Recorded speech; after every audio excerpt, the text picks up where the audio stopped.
Millionaire sees his maid picking food from the trash. When he discovers the reason, he breaks down crying. High on a hill, dominating the city skyline, stood the majestic mansion of Alexander Morgan.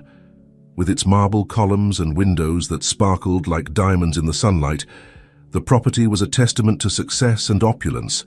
Alexander, at 45, was the very image of business triumph. His technology company, Tech Vision, had revolutionized the industry with innovations that seemed straight out of science fiction movies. That morning, Alexander woke to the soft rustle of Egyptian silk sheets. He stretched lazily, enjoying the luxury that surrounded him. His morning routine was a well-rehearsed ritual, a bath in his jacuzzi with panoramic views of the city, followed by a gourmet breakfast prepared by his personal chef. As he savored his imported coffee, Alexander browsed the latest news on his state-of-the-art tablet. The headlines spoke of his most recent achievement. Tech Vision had launched an artificial intelligence system that promised to revolutionize healthcare. The company's stocks had soared, adding hundreds of millions more to Alexander's already considerable fortune. "Mr. Morgan, your car is ready," announced James, his butler, interrupting his thoughts. Alexander nodded, adjusted his silk tie in front of the mirror, and left the mansion. His Rolls-Royce waited, gleaming in the morning sun. As the chauffeur opened the door for him, Alexander couldn't help but feel a wave of satisfaction. Everything in his life was perfect, orderly, just as he had planned it. The journey to Tech Vision's headquarters was smooth and silent. Alexander took the opportunity to review his day's agenda: meetings with investors, a video conference with his development team in Tokyo, and planning for his next marketing campaign. His mind was already racing, anticipating the challenges and opportunities that awaited him. Upon arrival at the imposing glass and steel building that housed Tech Vision, Alexander was greeted with bows and smiles. Employees and executives alike parted at his approach, murmuring respectful greetings. He responded with polite but distant gestures, always maintaining that aura of inaccessibility that he believed was a fundamental part of his leadership image. In his top-floor office, with panoramic views of the city, Alexander immersed himself in his work. The hours flew by between calls, presentations, and decisions that would affect the future of thousands of employees and millions of users of his products. By the time the sun began to set, painting the sky in shades of orange and purple, Alexander felt that familiar sense of accomplishment. Another productive day, another step closer to the top of the business world. As he gathered his things to return home, his assistant rushed in. "Mr. Morgan, there's a problem in the parking lot. It seems one of the maintenance employees is causing a scene." Alexander frowned. He hated problems, especially those that threatened to tarnish the perfect image of his company. "What's it about?" he asked, his voice tinged with irritation. It's better if you see for yourself, sir," replied the assistant, visibly uncomfortable. Intrigued and annoyed in equal measure, Alexander followed his assistant to the underground parking lot. What he saw there left him paralyzed. Next to the dumpsters, illuminated by the cold fluorescent lights, was a middle-aged man, dressed in Tech Vision's maintenance uniform. The man, with frantic and desperate movements, was rummaging through the trash bags, pulling out food scraps and putting them in a plastic bag he carried. Alexander felt as if he had been punched in the stomach. The scene was so surreal, so out of place in the neat and orderly world he had built, that for a moment he didn't know how to react. Who is that man?" he finally managed to ask, his voice barely a whisper. "It's Mark Rodriguez, sir. He's been working in maintenance for almost 10 years, replied the assistant, avoiding looking directly at the scene. Alexander observed Mark, noticing for the first time the details, the deep eye bags, the calloused hands, the way his shoulders hunched under an invisible weight. How was it possible that someone who worked for him in his successful and prosperous company was reduced to searching for food in the trash? At that moment, Mark looked up and his eyes met Alexander's. For an instant, time seemed to stand still. In Mark's gaze, Alexander saw a mixture of shame, desperation, and a glimmer of something else: resentment, resignation. As quickly as it had happened, the moment passed. Mark, realizing he had been discovered, hurriedly gathered his bag and walked away almost running, disappearing into the shadows of the parking lot. Alexander stood there, motionless, feeling as if the ground beneath his feet had begun to shake. The image of Mark searching through the trash had been etched into his mind, challenging everything he thought he knew about his company, his success, his world. "Mr. Morgan, do you want me to call security?" asked the assistant by breaking the silence. Alexander shook his head, unable to find words. Without saying anything more, he turned and headed to his car, his mind a whirlwind of unanswered questions. As the Rolls-Royce glided through the city's night streets, Alexander looked out the window, but no longer saw the illuminated skyscrapers or luxurious storefronts. Instead, he saw Mark's face, again and again, like a persistent reminder of a reality he had chosen to ignore for too long. For the first time in years, Alexander Morgan, the technology magnate, the man who had everything, felt deeply disturbed. And as the mansion appeared on the horizon, a question echoed in his mind. What else had he been overlooking? The sound of persistent coughing woke Mark Rodriguez long before his alarm clock went off. He sat up slowly in bed, rubbing his tired eyes as he listened intently. The cough was coming from the adjacent room, where his mother, Mrs. Sarah, slept, or at least tried to sleep. Mark looked at the clock, 4:30 a.m. With a sigh, he got up and headed to his mother's small room. He found her sitting up in bed, her fragile body shaken by another coughing fit. "Mom, how are you feeling?" asked Mark, sitting beside her and gently rubbing her back. Mrs. Sarah tried to smile between coughs.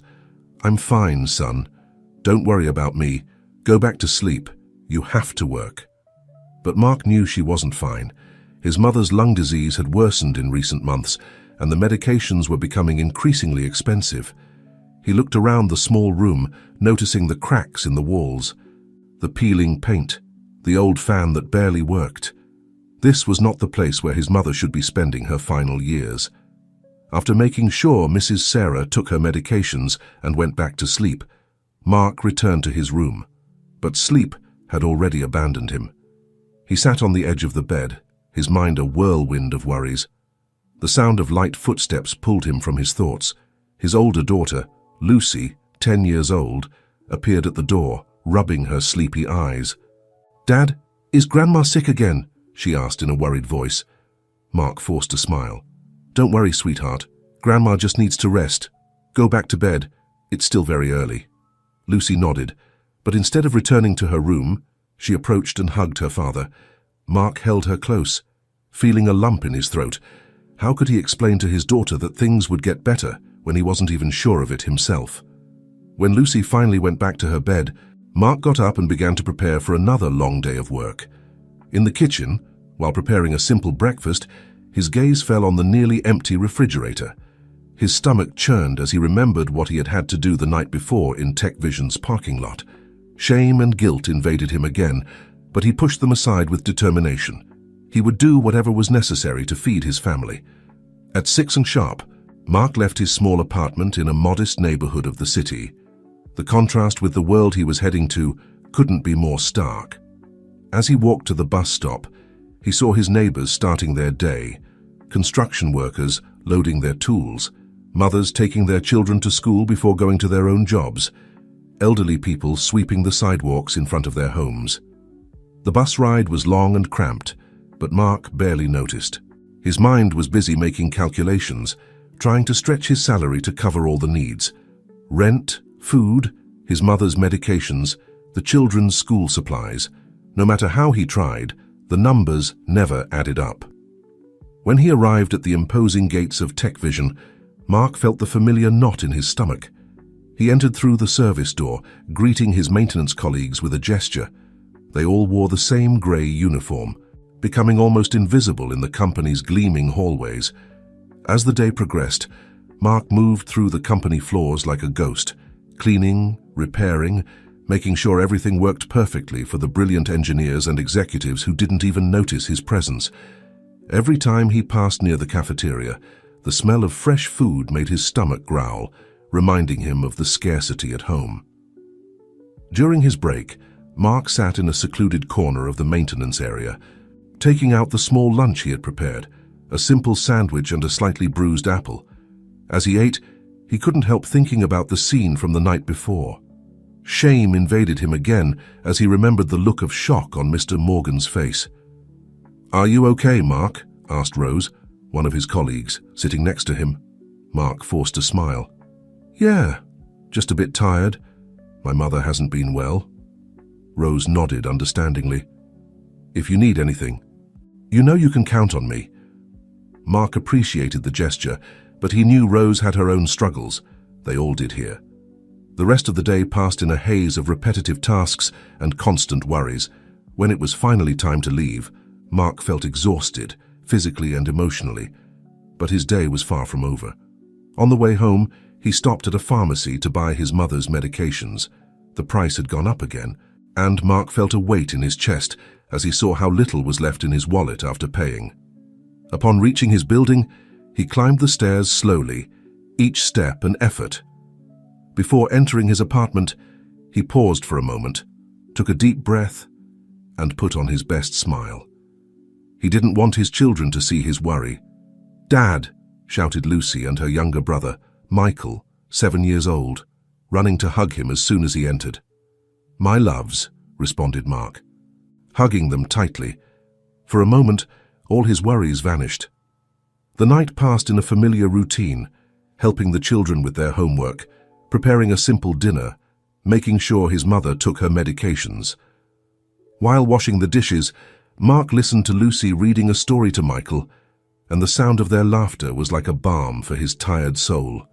Later, after putting the children to bed, Mark sat on the small balcony of the apartment, looking at the city lights. In the distance, he could see the Tech Vision building shining like a beacon of wealth and success. The image of Mr. Morgan came back to his mind, and with it, a mix of emotions, shame, resentment, and a hint of hope he couldn't explain. Mark took out a small silver necklace from his pocket, the only thing of value he had left. It had belonged to his late wife, Emily, and was the last thing he had of her. He caressed the pendant nostalgically, remembering better times. What would Emily think of his current situation? Would she be disappointed? With a sigh, he put the necklace away again. He couldn't sell it, not yet. It was the last vestige of a life that seemed increasingly distant. As he prepared for bed, Mark promised himself that he would find a way to move forward, for his children, for his mother, for Emily's memory. No matter what he had to do, he wouldn't give up. Alexander Morgan couldn't sleep that night. The image of Mark searching through the trash haunted him every time he closed his eyes. He got up before dawn, restless and disturbed. As he watched the sun rise from the balcony of his master suite, Alexander realized that something fundamental had changed in him. For the first time in years, perhaps decades, he felt truly uncomfortable in his own skin. "How is this possible?" he wondered aloud. "How can someone who works for me be reduced to searching for food in the trash?" The question echoed in his mind, challenging everything he thought he knew about his company, his success, his worldview. Determined to understand, Alexander did something he had never done before. He personally called human resources. "I need all the information you have on Mark Rodriguez from the maintenance department," he ordered, his voice betraying an unusual urgency. While waiting for the information, Alexander walked through his mansion with new eyes. Every luxury item, every comfort, now seemed to scream at him about the disparity between his life and that of people like Mark.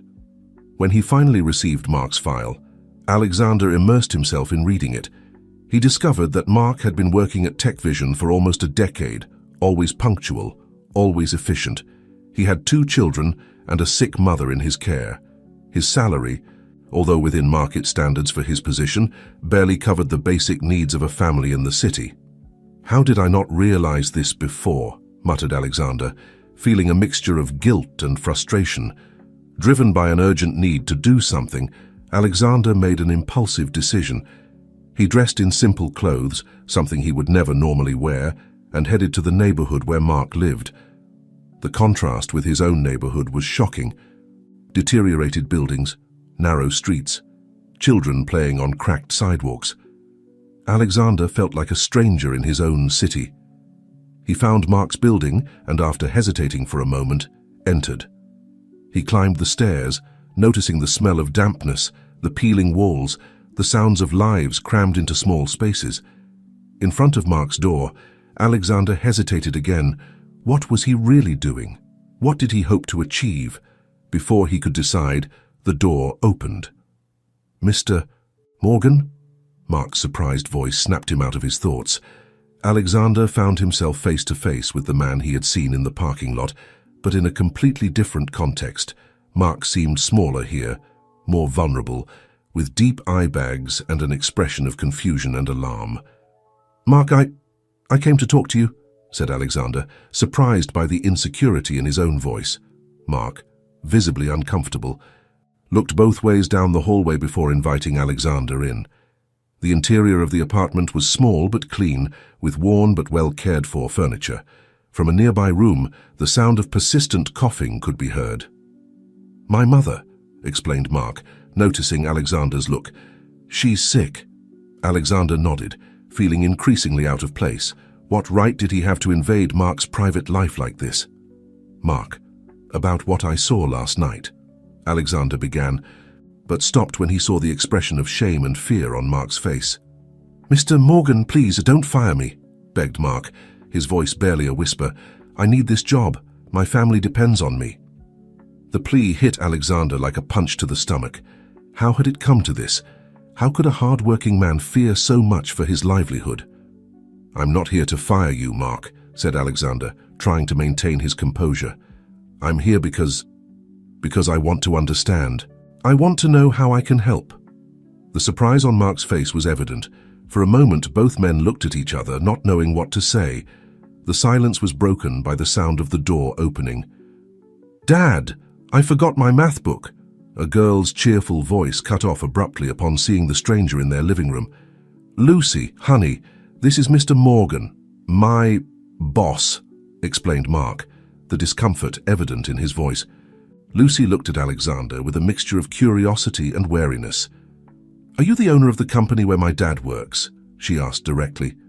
Alexander nodded, surprised by the girl's frankness. "That's right." "Then can you give my dad a raise?" Lucy continued, ignoring Mark's warning look. "He works very hard, you know, and we need money for Grandma's medicines." "Lucy," intervened Mark, mortified, "go to school. We'll talk later." The girl left reluctantly, but not before casting a final inquisitive look at Alexander. The silence that followed was dense, loaded with unexpressed emotions and uncomfortable realities. Alexander looked around, noticing for the first time the details, the family photos on the walls, the worn toys in a corner, a table with school books and unpaid bills. "Mark," Alexander began, his voice softer than it had ever been in a business conversation, "I want you to know that what I saw last night, it made me realize that I've been blind to many things. I want to help, not just you, but all Tech Vision employees who might be going through similar situations." Mark looked at him with a mixture of hope and skepticism. "Mr. Morgan, I appreciate your concern, but why now? Why me?" The question hit Alexander hard. Why now? Why had he needed to see something so extreme to realize the reality of his employees? "Because I've been living in a bubble, Mark," admitted Alexander, surprised by his own honesty. "And it's time for that to change." At that moment, a metallic glint caught Alexander's attention. Mark was wearing a necklace, a simple silver pendant hanging from his neck. For some reason, that necklace seemed strangely familiar to Alexander, but he couldn't place why. "That necklace," Alexander began, but was interrupted by another cough coming from the adjacent room. "I need to attend to my mother," said Mark, clearly anxious to end this uncomfortable visit. Alexander nodded, understanding. "Of course." "Mark, I promise you this won't end here. There will be changes at Tech Vision, real changes that will benefit all employees." As he left the apartment, Alexander felt a mix of emotions, guilt, determination, and a strange feeling that there was more to this situation, something he couldn't quite identify yet. Back in his luxury car, Alexander took one last look at Mark's building. The disparity between this world and his own was overwhelming, but now that he had seen the reality, he couldn't ignore it. "Let's go to the office," he ordered his driver. "We have a lot of work to do." As the car drove away, Alexander couldn't get the image of Mark's necklace out of his mind. Why did it seem so familiar? And what other unexpected secrets and connections would he discover on this journey of rediscovery? Alexander spent the next few days immersed in a whirlwind of activity: meetings with the Human Resources Department, consultations with corporate social responsibility experts, thorough reviews of TechVision's salary and benefits policies. Each new piece of information he obtained only deepened his sense of guilt and his determination to make real changes. However, in the midst of all this flurry of activity, Alexander couldn't get the image of Mark's necklace out of his mind. That sense of familiarity haunted him like a memory on the tip of his tongue that refused to fully materialize. One night, while reviewing old photo albums in search of inspiration for the new wellness programs he planned to implement in the company, Alexander came across an image that left him breathless. It was a photo from his teenage years, him with his first love, Sophie, and there, hanging from Sophie's neck, was a necklace identical to the one he had seen on Mark. "It can't be," Alexander muttered, bringing the photo closer to examine it better. Memories began to flood his mind. Sophie had been his girlfriend in his senior year of high school, his first true love. She came from a modest but loving family, and she had been the one who first opened his eyes to realities different from his own. The necklace had been a gift from Alexander, bought with his savings, a promise of eternal love. But then, life had separated them. Alexander had left to study abroad, promising to stay in touch. However, immersed in his new life, in his ambition to succeed, he had gradually let the communication fade. When he returned, years later, Sophie had disappeared. No one knew what had become of her. How did that necklace end up with Mark? Alexander wondered, his mind working at full speed. Could there be some connection between Sophie and Mark, or was it all a cruel coincidence of fate? Determined to get to the bottom of this mystery, Alexander did something he hadn't done in years. He looked up the number of his old high school friend, Ray, who had been Sophie's best friend. "Alexander, is that you?" Ray's surprised voice resonated through the phone. "It's been so long." After briefly exchanging some pleasantries, Alexander got straight to the point. "Ray, I need to ask you something about Sophie. Did you hear anything about her after I left?" There was a long silence on the other end of the line. When Ray spoke again, his voice was laden with emotion. "Alexander, there's something you should know. Something I promised not to say, but I think it's time you knew." Alexander's heart began to beat rapidly. "What is it, Ray?" "A boy. Sophie's family raised him." Alexander collapsed into his chair, his mind a whirlwind of emotions. "The boy, what became of him?" "The last I heard, his name was Mark Rodriguez, like Sophie's maiden name." Alexander's world stopped. Mark, his employee, the man he had seen searching through the trash, the man whose poverty had shaken him to his core. Could he be his son? "Ray, I need you to tell me everything you know," said Alexander, his voice barely a whisper. As Ray told him everything he knew about Sophie's fate and her son, Alexander felt his entire life being rewritten. Every decision he had made, every step on his path to success, now was seen in a new light. That night, Alexander didn't sleep. He stayed awake, looking at old photos of Sophie, trying to see Mark's features in them. How had he not noticed before? How many times had he passed by his own son without knowing it? The next morning, with deep eye bags and a heavy heart, Alexander made a decision. He needed to talk to Mark, reveal the truth, try to make amends for years of involuntary absence. But how do you tell someone who has been your distant boss for years that you're actually their father? How do you repair a lifetime of absence and neglect? Alexander spent the next few days in a state of constant agitation. On one hand, he was implementing radical changes at TechVision, salary increases, better benefits, wellness programs for employees.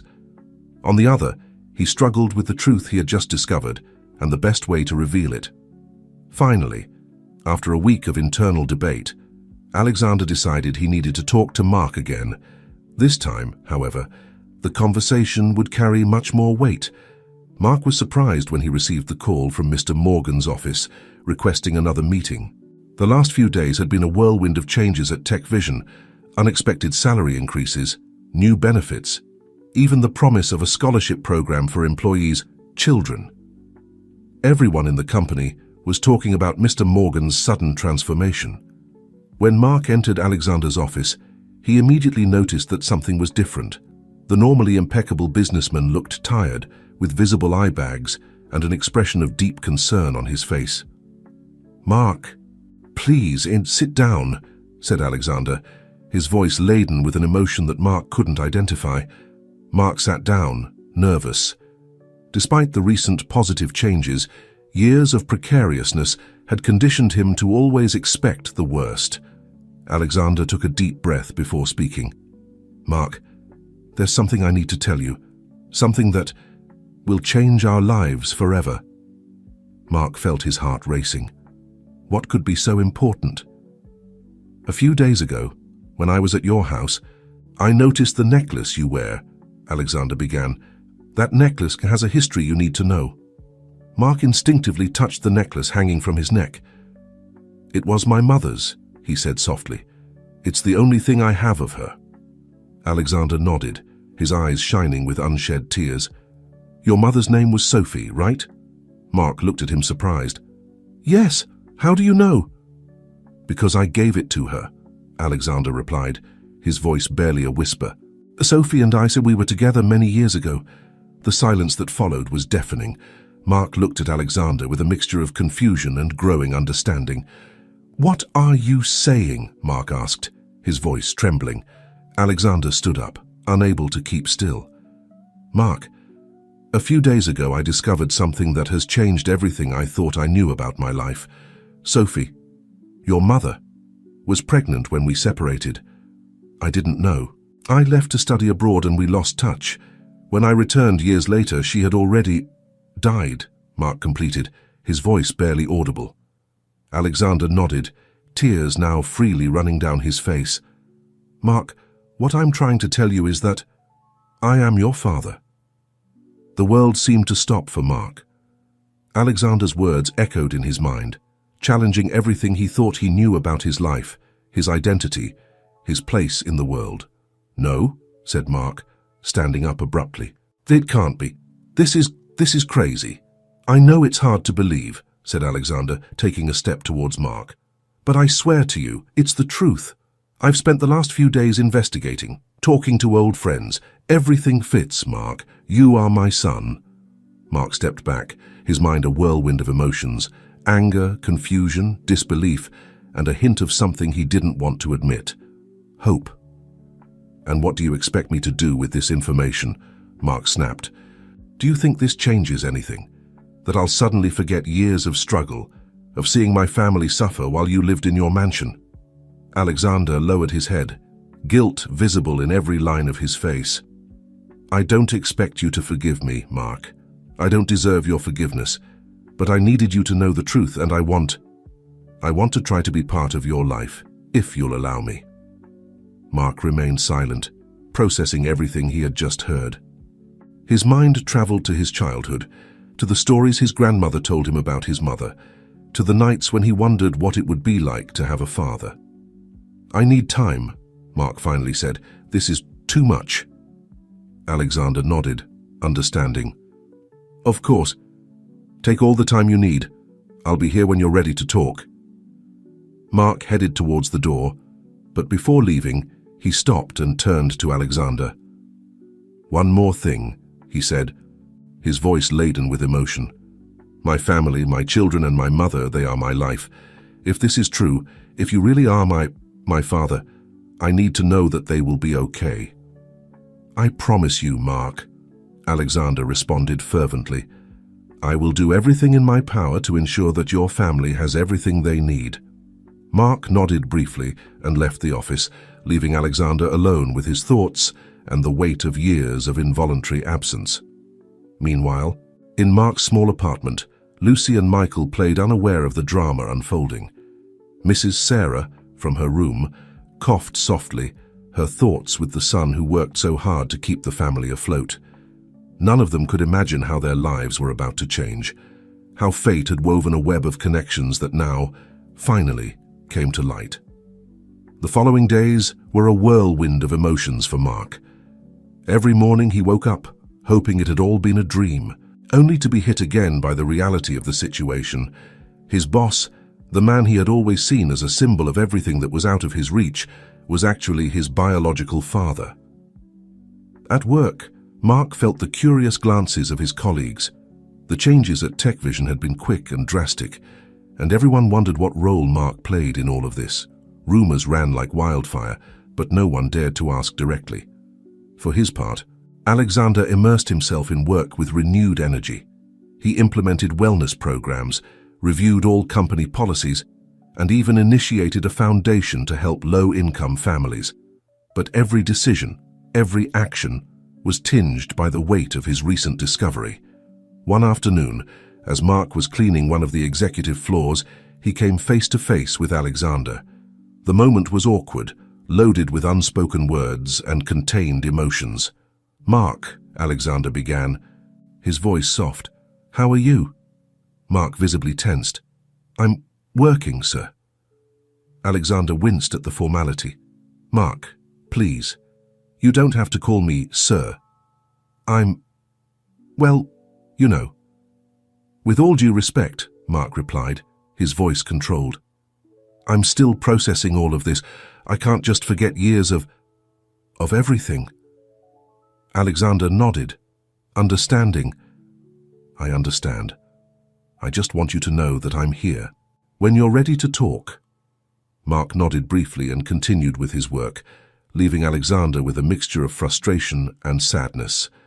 That night, at home, Mark could no longer contain the weight of the truth. He sat his mother and children in the small living room and Yachas, with a trembling voice, told them everything. Mrs. Sarah listened in silence, tears rolling down her cheeks. When Mark finished, she slowly stood up and hugged him tightly. "My boy," she whispered. "Your mother would be so proud of you. You've been strong for so long." Lucy, with the wisdom that only a child can have, asked, "Dad, does this mean we'll be rich now?" Mark couldn't help but laugh, despite the tears in his eyes. "It's not that simple, sweetheart. Money isn't everything. But it could help with Grandma's medicines," added Michael, surprising everyone with his insight. Mark looked at his family, feeling a mixture of love, pride, and fear. How would this change their lives? Were they prepared for what was to come? Meanwhile, in his mansion, Alexander spent another sleepless night. He looked at old photos of Sophie, trying to imagine what his life would have been like if he had known the truth so many years ago. Remorse consumed him, but he also felt a spark of hope. Maybe, just maybe, it wasn't too late to be the father Mark deserved. The next morning, Alexander made a decision. He couldn't change the past, but he could try to build a better future. With determination, he began making calls and pulling strings. If Mark wasn't ready to accept him as a father, perhaps he could demonstrate his sincerity through actions. In the following days, mysterious changes began to occur in Mark's life. A renowned specialist arrived to treat Mrs. Sarah, offering his services for free. Lucy and Michael received full scholarships to one of the best schools in the city. Even the old building where they lived began to be renovated, with improvements that benefited all residents. Mark observed these changes with a mixture of gratitude and wariness. He knew Alexander was behind all of this, and part of him wanted to reject it all, but seeing the smile on his mother's face, hearing the excitement in his children's voices, it was hard not to feel grateful. One night, as Mark was walking through the park near his house, he ran into Alexander. It wasn't a coincidence. Alexander had been waiting, hoping for the right moment to talk. "Mark," Alexander said softly, "I know I can't change the past, but I want you to know that I'm committed to being part of your life, of your children's lives, if you'll allow me." Mark remained silent for a long moment, looking at the horizon. Finally, he spoke. "It won't be easy. There's a lot of pain, a lot of history between us. I know, Alexander replied, "but I'm willing to try if you are." Mark touched the necklace on his neck, thinking of his mother, of the stories he never got to hear from her lips. He thought of his children, of the future they could have, and he thought of himself, of the boy who always wondered why he didn't have a father. "Maybe," Mark finally said, "we could start with a dinner, you, me, and my family." Alexander's smile lit up his face. "I'd love that, Mark, more than you can imagine." As the two men walked together through the park, tentatively talking about future plans, Mark's necklace sparkled under the moonlight. It was a symbol of a shared past, of lost and found love, and of the promise of a new beginning. The story of Alexander and Mark was just beginning, full of challenges and possibilities. But for the first time in a long time, both felt something they had lost long ago: hope. The dinner Mark had proposed became an event loaded with expectations and nervousness for everyone involved. Alexander, accustomed to handling board meetings and multi-million-dollar negotiations, found himself surprisingly anxious at the prospect of sharing a meal with his newly discovered son's family. Mark, for his part, was torn between curiosity and wariness. Part of him yearned to know more about his biological father, about the love story that had led to his existence. Another part feared that this new bond could somehow threaten the life he had built with so much effort. The night of the dinner arrived, and Mark's small apartment buzzed with activity. Mrs. Sarah, feeling better thanks to the new treatments, insisted on cooking herself, filling the house with aromas of her famous stew. Lucy and Michael ran back and forth, half excited, half nervous at the prospect of meeting their newly discovered grandfather. When the doorbell rang, an expectant silence fell over the house. Mark opened the door to find Alexander there, dressed casually but elegantly, holding a bouquet of flowers and a bag of gifts. "Good evening," said Alexander, his voice betraying a slight tremor. "I hope I haven't arrived too early." Mark shook his head, inviting him in. "You're right on time. Come in. Please." As he entered the living room, Alexander immediately found himself surrounded by the warmth and organized chaos of a real family. Mrs. Sarah came out of the kitchen, drying her hands on her apron. "Mr. Morgan," she said, her voice mixing respect and a hint of maternal challenge. "Welcome to our home." Alexander approached her, offering her the flowers. "Please, call me Alexander, and thank you for welcoming me into your home." Lucy and Michael, who until that moment had been hiding behind the sofa, approached shyly. Alexander crouched down to be at their level, smiling softly. "Hello," he said, his voice full of contained emotion. "You must be Lucy and Michael. It's a pleasure to meet you." Lucy, always the bravest, stepped forward. "Is it true that you're our grandfather?" Alexander nodded, his eyes shining with unshed tears. "That's right, although it's new for me too. I hope we can get to know each other better." Michael, still shy, moved a little closer. "Do you really have a mansion, with a pool and everything?" Mark was about to scold Michael for his direct question, but Alexander let out a genuine laugh. "Yes, I have a big house with a pool. Maybe someday you can visit it, if your parents agree." The dinner progressed in an atmosphere of initial caution that gradually gave way to tentative warmth. Mrs. Sarah, initially wary, found herself sharing anecdotes from Mark's childhood, while Alexander listened attentively to every word, trying to reconstruct in his mind the lost years. As the night progressed, the conversations became deeper.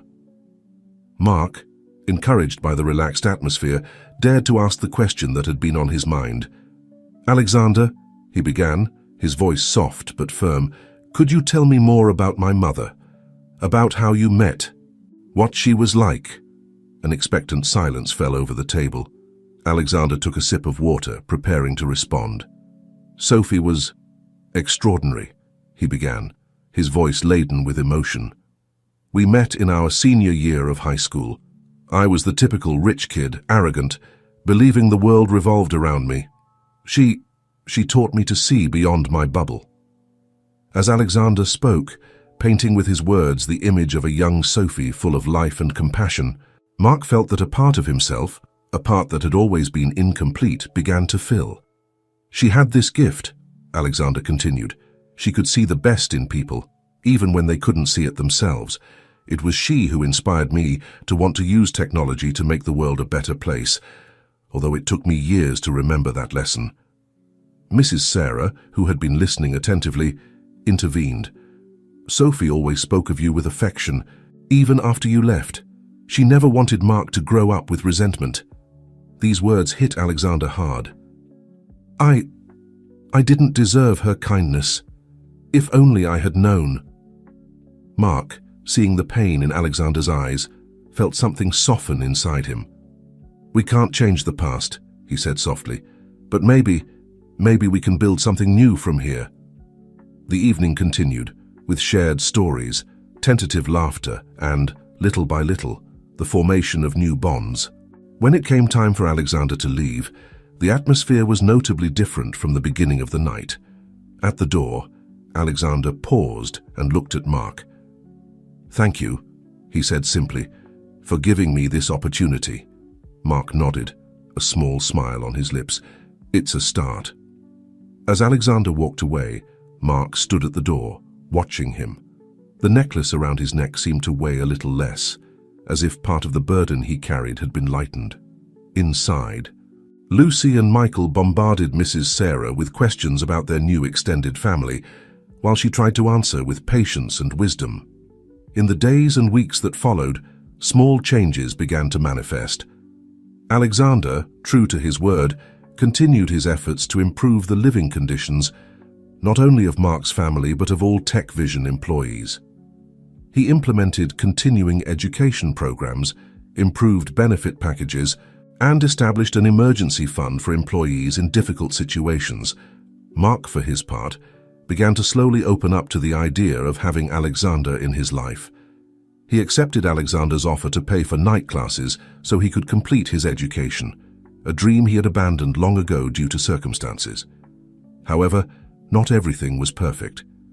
There were moments of tension, misunderstandings, and old resentments that occasionally surfaced.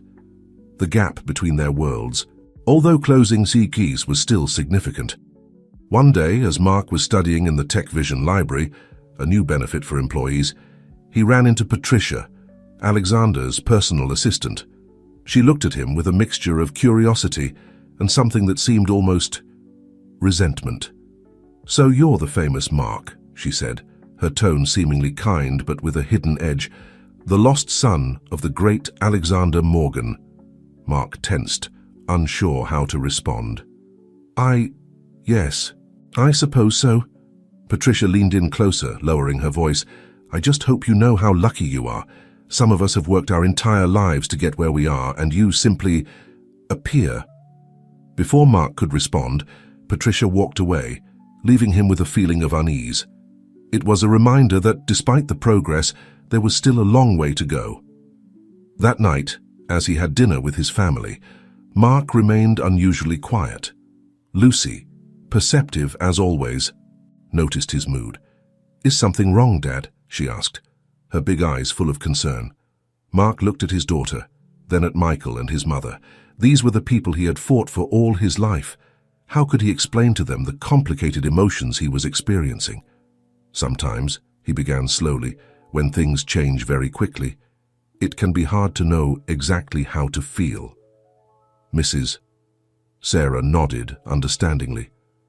"Change always brings challenges, son. But also opportunities." Mark smiled weakly. "You're right, Mom. It's just that sometimes I wonder if I'm doing the right thing by letting Alexander into our lives." "But Dad," Michael interjected, "Grandpa Alexander is great. He took us to the zoo the other day and bought us huge ice creams." Mark couldn't help but laugh. "Yes, that's true. He has been very generous. And more importantly," added Mrs. Sarah, "he's trying to make amends for his mistakes. That takes courage." Mark nodded, thoughtful. He knew his mother was right. Despite the obstacles and occasional disapproving looks from some at Tech Vision, Alexander was making a genuine effort. "I guess we're all learning," Mark finally said. "And maybe that's what's important, that we're trying." As the family continued their dinner, discussing their days and making plans for the future, Mark realized that, despite the complications, his life had been enriched in ways he never could have imagined. The road ahead might be difficult, but at least he no longer walked it alone. And so, with each passing day, the Rodriguez family and Alexander Morgan continued to build bridges over the turbulent waters of their shared past, moving little by little towards a future that, although uncertain, was full of possibilities. As the weeks passed, the relationship between Mark and Alexander continued to evolve. Though not without its ups and downs, Mark found himself divided between gratitude for the opportunities Alexander was providing his family and resentment for the years of absence and hardship. One afternoon, as Mark was working in the Tech Vision maintenance office, he received an unexpected call. It was Patricia Chi, Alexander's assistant. "Mark," she said, her voice tense, "Mr. Morgan wants to see you in his office."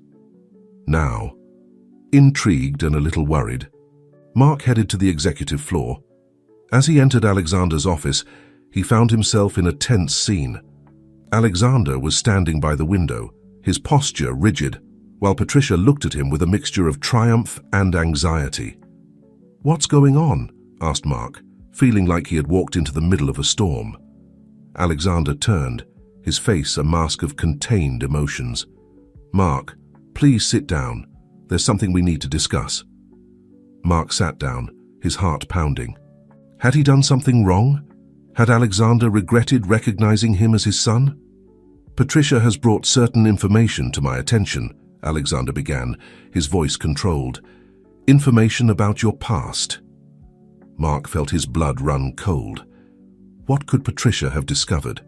"Apparently," Alexander continued, "a few years ago you were involved in an incident at your previous job, something related to missing money." The memory hit Mark like lightning. He remembered those dark days, when his mother was seriously ill and they had no money for her medications. He had made a desperate decision, one he had deeply regretted ever since.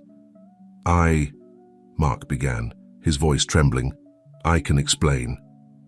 Patricia intervened, her voice laden with accusation. "Explain what? That you're a thief? That you've been deceiving Mr. Morgan all this time?" "Enough, Patricia!" exclaimed Alexander, surprising both of them.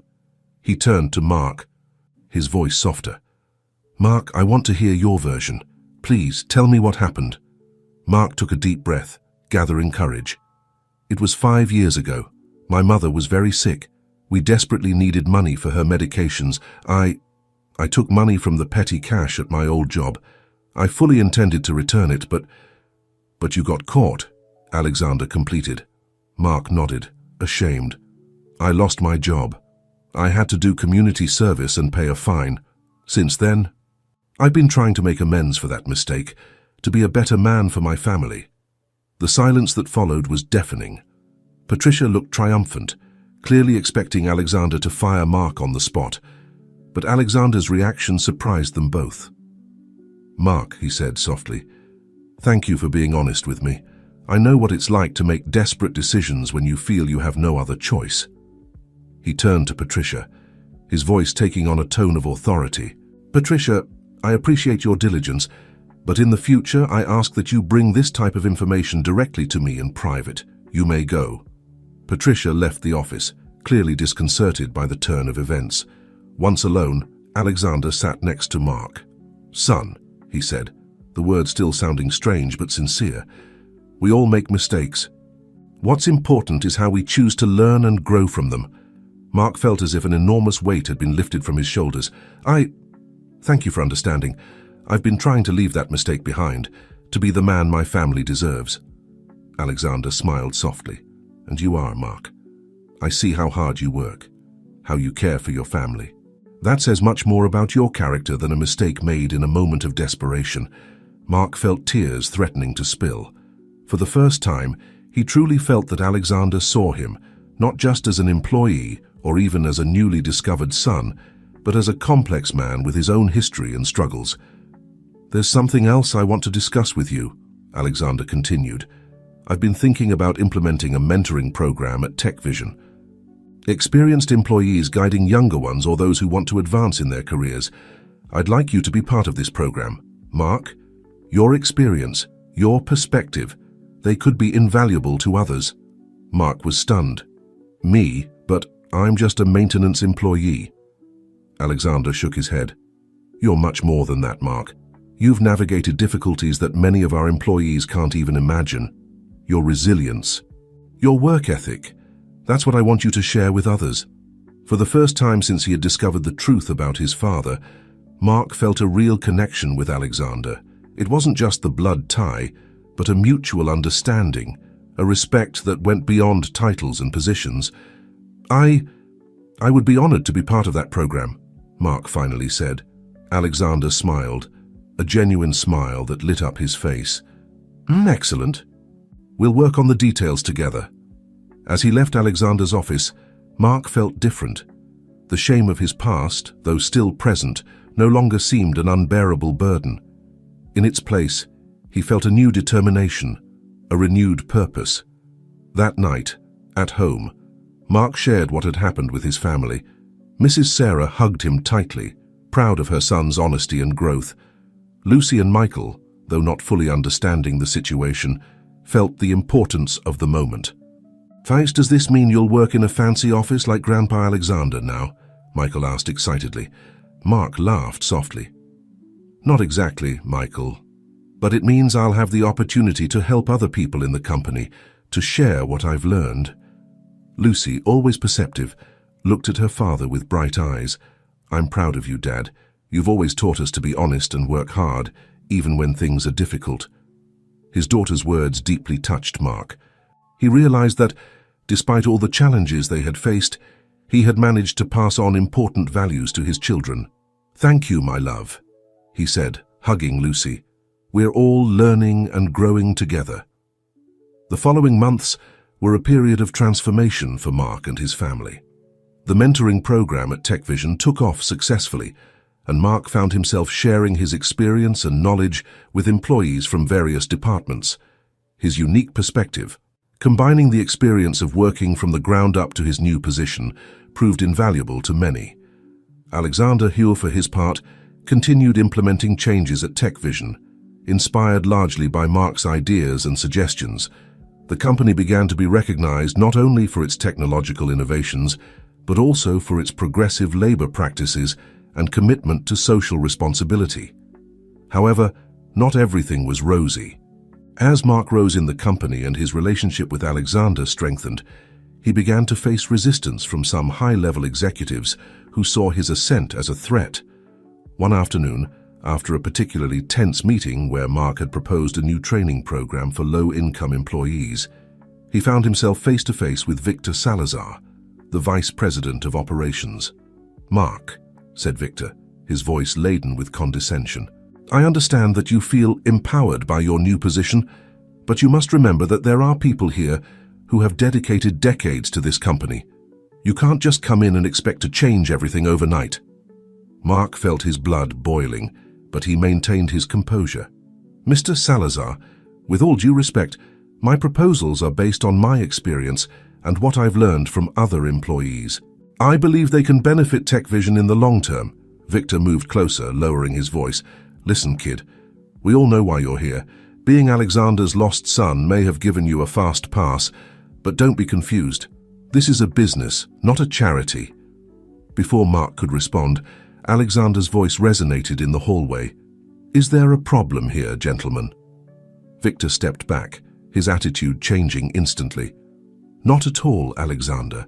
I was just congratulating Mark on his latest proposal. Alexander looked at both men, his eyes narrowed with suspicion. I'm glad to hear it. Mark, could you come with me to my office? There's something I want to discuss with you.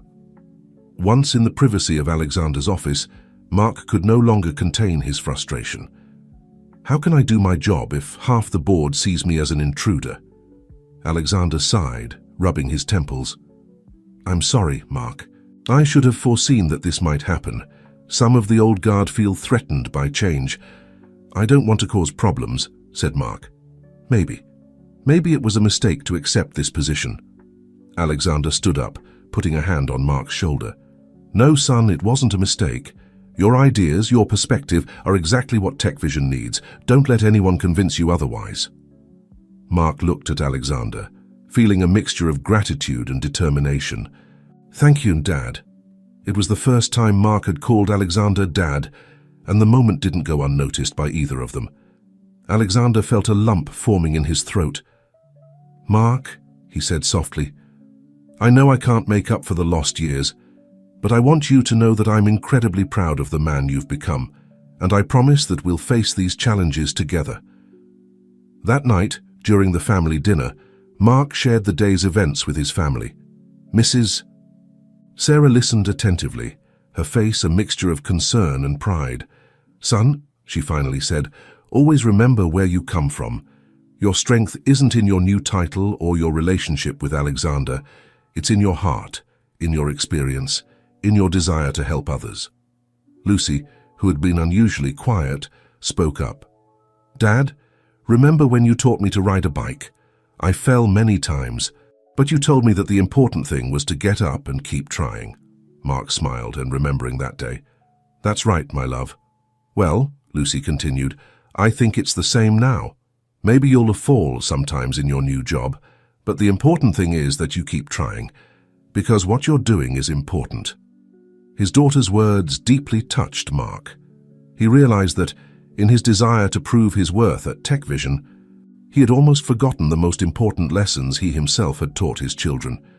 "You're right," said Mark, looking at his family with love and gratitude. "I can't control what others think of me, but I can continue to be true to who I am and what I believe in."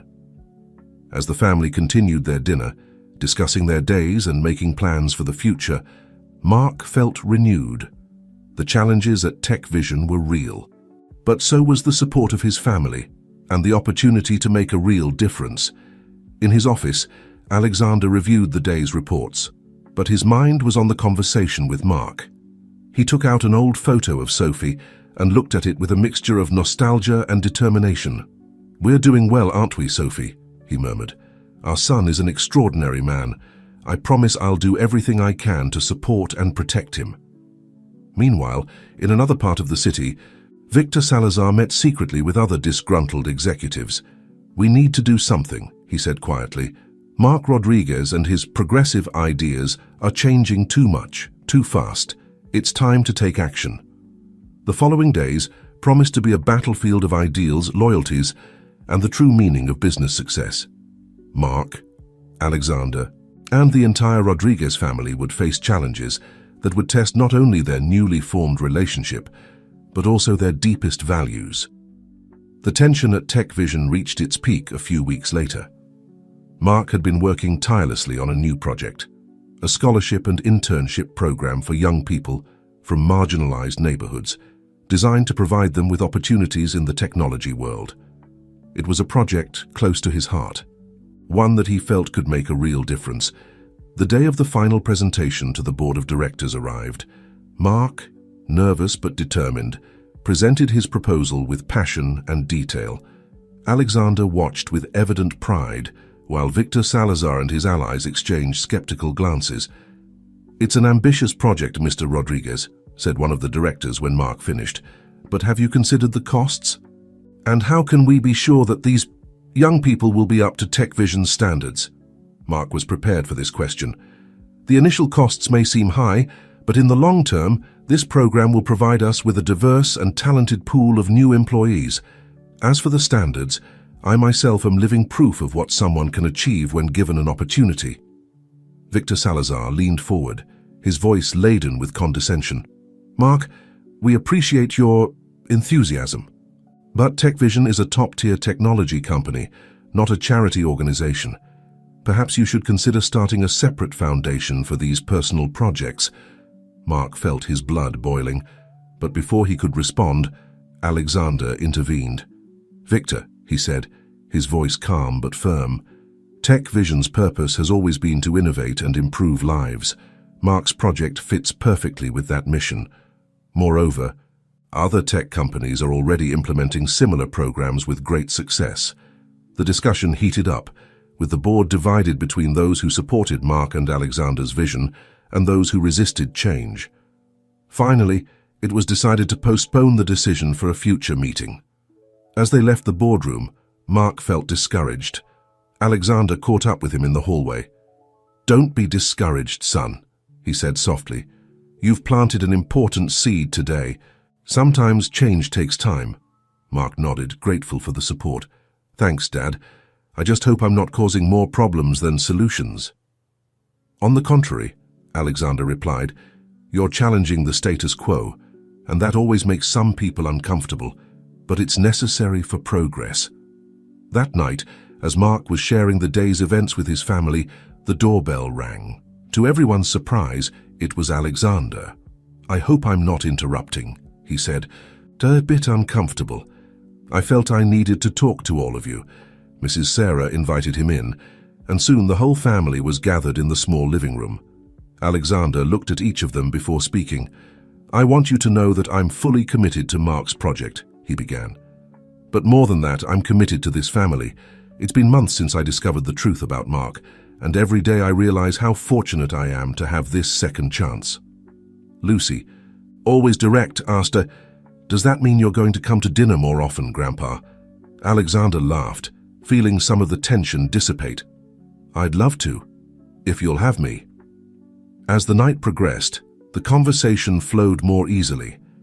Mark watched as Alexander interacted with his children, answering their questions about technology and sharing stories from his youth. For the first time, it really felt like a united family. However, the peace of the family night was interrupted by an urgent phone call. It was Patricia, Alexander's assistant. Mr. Morgan, she said, her voice tense. There's been a leak. Someone has sent details about Mark's past to the press and is insinuating that his position at TechVision is only due to nepotism. The world seemed to stop for a moment. Mark and Alexander looked at each other, concern evident on their faces. Who could have done this? Asked Mark, though deep down, he had a suspicion. Alexander sighed deeply. I don't know for sure, but I have an idea. Mark, we need to face this head on. We can't allow this to divide us or undermine everything we've achieved. Mark nodded, feeling a mixture of fear and determination. You're right. We can't hide from the truth. Mrs. Sarah, who had been listening attentively, intervened. Son, Alexander, remember that the truth always comes to light. What's important is how you choose to face it. Lucy and Michael, though not fully understanding the situation, approached their father and hugged him. We're with you, Dad, Lucy said softly. Alexander observed the scene with a mixture of pride and determination. We'll face this together as a family. The following days were a whirlwind of activity. Newspaper headlines and newscasts talked about nothing but the scandal at TechVision. Tech mogul's illegitimate son, nepotism or redemption. The headlines read, Mark felt overwhelmed. Every time he left the house, he felt the stares and whispers of neighbors. At TechVision, some colleagues avoided him, while others offered words of support. Alexander, for his part, faced the board of directors and shareholders, many of whom demanded explanations and immediate action. It was in the midst of this chaos that Alexander made a bold decision. He called a press conference, but with one condition: Mark would be by his side. The day of the conference arrived. The room was full of journalists and cameras. Mark, dressed in a suit Alexander had given him, felt out of place but determined. Alexander approached the podium with Mark by his side. He took a deep breath before beginning. Good afternoon, everyone. I appreciate your presence here today. In recent days, many stories and rumors have circulated about my relationship with Mark Rodriguez and his position at TechVision. We're here today to tell the truth, the whole truth. Alexander proceeded to relate the complete story, his relationship with Sophie, how they lost touch, the discovery that Mark was his son, and how this had led him to reevaluate not only his personal life, but also the direction of TechVision. Yes, I made mistakes in the past, Alexander continued, mistakes that caused suffering to people who didn't deserve it, but I'm here today not to ask for forgiveness, but to demonstrate how we're turning those mistakes into something positive. Then, to everyone's surprise, Alexander handed the microphone to Mark. Mark, nervous but determined, began to speak. My name is Mark Rodriguez. Until a few months ago, I was a maintenance employee at TechVision, struggling to support my family. Yes, I made a mistake in my past, a mistake born of desperation and love for my sick mother. But that mistake doesn't define me. What defines me are the lessons I've learned, the hard work I've done, and the desire to create a better world for my children and for all those who, like me, have faced difficulties. Mark continued talking about the programs he had proposed at TechVision, about how his life experience had given him a unique perspective on the needs of employees and the community. "I'm not here because of nepotism," Mark concluded. "I'm here because I believe in the power of second chances, in the importance of diversity of perspectives in the workplace, and in TechVision's potential to be not just a successful company, but also a force for good in our society." When Mark finished speaking, there was a moment of silence in the room. Then, to everyone's surprise, someone began to applaud. Soon, the entire room was filled with applause. Alexander, with tears in his eyes, hugged Mark in front of all the cameras. "I'm proud to call you my son," he said, loud enough for the microphones to catch it. Questions from journalists poured in, but Alexander and Mark handled them with honesty and grace. By the time the conference ended, the narrative had changed. It was no longer a story of scandal, but one of redemption, of second chances, and of a company that dared to think differently. In the days that followed, the public reaction was overwhelmingly positive. TechVision's stocks, which had initially fallen with the scandal, began to rise again. More importantly, other companies began to contact TechVision, interested in implementing programs similar to those proposed by Mark. However, not everything was resolved. Victor Salazar and his allies on the board of directors remained a thorn in Alexander and Mark's side. They knew that the battle for TechVision's soul was not yet over. One night, as Mark was having dinner with his family, he received an urgent phone call from Alexander. "Son," Alexander said, his voice laden with emotion, "I just received news that will change everything. I need you to come to my office early tomorrow morning. There's something you must see." Mark, intrigued and a little worried, agreed to meet Alexander first thing the next morning. As he hung up the phone, he couldn't help but wonder what new surprise fate had in store for him. That night, as everyone slept, Mark took out his mother's old necklace and held it in his hands. "Mom," he whispered, "I hope you're proud of me. I promise that, no matter what happens, I'll keep fighting to do the right thing." With that promise in his heart, Mark went to sleep, not knowing that the next day, a final revelation would change the course of his life and the future of TechVision forever. Morning arrived with a mix of anticipation and nervousness for Mark. He said goodbye to his family with an extra tight hug, feeling he was on the brink of something important. Upon arriving at Alexander's office, he found his biological father sitting behind his desk with an indescribable expression on his face. On the desk was an old, familiar-looking box. "Mark," Alexander began, his voice laden with emotion, "last night I received an unexpected visit. It was Sophie's sister, your aunt." Mark felt his heart racing. He barely remembered his aunt. She had distanced herself from the family shortly after Sophie's death. Alexander continued, "She brought me this box. It belonged to your mother and, well, I think you should see it for yourself." With trembling hands, Mark opened the box. Inside he found letters, photographs, and a diary. But what caught his attention most was a sealed envelope with his name written in his mother's elegant handwriting. "Read it," Alexander gently encouraged. Mark opened the envelope and began to read. "My dear Mark, if you're reading this, it means I'm no longer with you. There are so many things I wish I could tell you, so many hugs I wish I could give you. But time is short, and there's something important you need to know. Your father, Alexander, doesn't know about your existence. I made the difficult decision not to tell him when he left to study abroad. I didn't want him to abandon his dreams for us. Perhaps it was a mistake, but it was a decision made out of love. But there's something else, something that could change everything. Before I met Alexander, I worked as an intern at the company that would eventually become TechVision. During my time there, I discovered something. The technology that catapulted the company to success was not created by the original founders. It was the work of a group of young interns, including myself. In this box, you'll find evidence, prototypes, notes, everything needed to prove the truth. I'm not seeking vengeance or posthumous recognition. My hope is that this information can be used to do good, to ensure that TechVision becomes the positive force I always dreamed it could be." Mark, my love, I trust you to do the right thing with this information. I know you've grown to be a good and just man. I'm proud of you, more than words can express. With all my love, Mom. Mark finished reading, tears freely running down his face. He looked at Alexander, who was also visibly moved. I had no idea, Alexander said softly. Sophie was always brilliant. But this... Mark nodded, processing the enormity of the revelation. What do we do now? Alexander stood up and walked to the window, looking at the city sprawling below.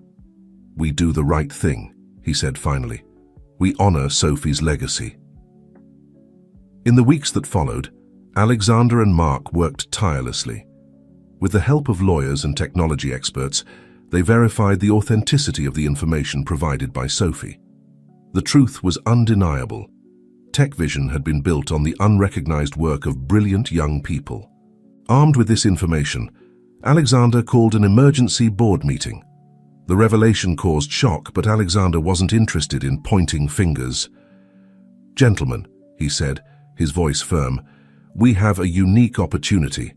We can use this information to transform TechVision into something truly revolutionary. Mark intervened. We propose creating a foundation in honor of my mother and all the young innovators whose names were forgotten. This foundation will be dedicated to supporting young talents from marginalized communities, giving them the opportunity to develop their ideas and be recognized for their work. The proposal faced initial resistance, especially from Victor Salazar and his allies, but the evidence was irrefutable, and the vision presented by Alexander and Mark was powerful. Finally, after hours of debate, the board voted in favor of the proposal.